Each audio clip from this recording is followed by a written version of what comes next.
আপনার পরিচয়? রিয়াদ, তেজগাঁ থানা আছে। আপনার সাথে উনি কে? আমার ফ্রেন্ড। কিছু মনে করবেন না, আমরা আপনাদের একটু চেক করব। ওনাকে চেক করো। আপনার ব্যাগটা একটু দেখাবেন? আমার ব্যাগে কিছুই নেই। তো ওনাকে একটু বলুন ওনার ব্যাগটা দেখাতে। দেখো, আমার ফ্রেন্ডের সঙ্গে অনেকদিন পর দেখা হয়েছে, আমরা সঙ্গে যাচ্ছিলাম। আমি এর সম্পর্কে কিচ্ছু জানি না। ওনাকে গাড়িতে উঠানো। কেমন আছিস তুই?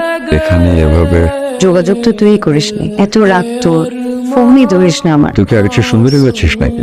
আমি আগে থেকেই সুন্দর ছিলাম। কি হয়েছিল সেদিন, শুরু থেকে বল। আমি তোকে হেল্পটা করবো, কিন্তু মিথ্যে হলে তোকে মিথ্যে বলিনি। আপনার কাজ হচ্ছে তদন্ত অবজার্ভ করা, আমাকে গাইড করা আপনার কাজ না।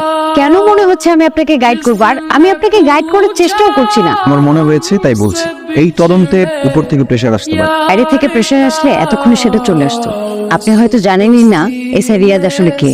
অপরাধী, পুলিশের চাকরির সহযোগিতা নিয়ে ড্রাগের বিজনেস করে। টাকার জন্য অন্তত এসআই রিয়াজ এসব করবে না। অভাবে পড়লে মানুষ কত কিছু করে। আপনার কি মনে হয় শিল্পপতি নিজাম সাহেবের একমাত্র ছেলের টাকার অভাব হতে পারে? হোয়াট? আপনি যার কাছে তদন্ত করছেন সেই এসআই রিয়াজ শিল্পপতি নিজাম সাহেবের একমাত্র ছেলে। এখন আমার কি হবে? তোকে তোর কথার উপর বহাল থাকবে, ঠিক আছে? সেটা না হয় বুঝলাম, রিয়াদকে এই কেসে ফাঁসানোর কি দরকার? রিয়াদের বাবা অনেক পাওয়ারফুল, বুঝলেন রিয়াদ স্যার? আজকে তদন্ত করার মুড নেই। সেদিন আমার থানার ডিউটি শেষ হয়েছিল সন্ধ্যার দিকে। এত প্রফেশন থাকতে প্রফেশন তো মানুষের পার্সোনাল চয়েস, তাই না? আমার মনে হয় না এই কেসের সাথে তার প্রিভিয়াস লাইফের কোনো ইনভলভমেন্ট থাকতে পারে। আপনি আমার কোনো কথা ইন্টারফেয়ার করবেন না। 2 বছর আগে। এদিকে আসো। গুড মর্নিং বাবা। ওনাকে চেনো? চিনব না কেন? Police commissioner Enayet uncle. উনি কেন আসছে তুমি জানো? তোমার কাছে কোনো কাজে? তুমি কি কালকে রাতে 30 ফিটে গাড়ি নিয়ে গিয়েছিলা? গিয়েছিলাম। এদিকে 77,000 টাকা তুমি দিয়ে দাও। গাড়ি চাবি দাও। আজকের পর থেকে তুমি আর গাড়ি ড্রাইভ করবো না। কারে গেছে কথাটা?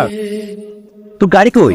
আব্বা বলছে যে নেক্সট উইকে একটা নতুন গাড়ি কিনে নিবে। ওরে দোস্ত, তোর কপালটা আমার দিয়ে, আমি একটু খুশি। গাড়ি তো বাদই দে, আমার বাবার কাছে একটা স্কুটি চেয়েছিলাম, স্কুটি তো দিলই না, উল্টা ঝাড়ি দিয়ে বসছে। আশ্চর্য, বাবার কাছ থেকে টাকা নেই কেন গাড়ি কিনতে হবে? চাকরি বা বিজনেস করে তো আমরা নিজেরাই গাড়ি কিনতে পারি। শোন বিপাশা, এসব বিজনেস আমাকে দিয়ে হবে না। আমার লাইফের সোজা গোল, হয় বাবার টাকায় আয়েশ করবো, আর না হলে বুড়া কাউকে দেখে বিয়ে করে সেটেল।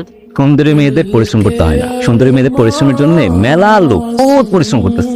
তোর কি কাজ জানিস?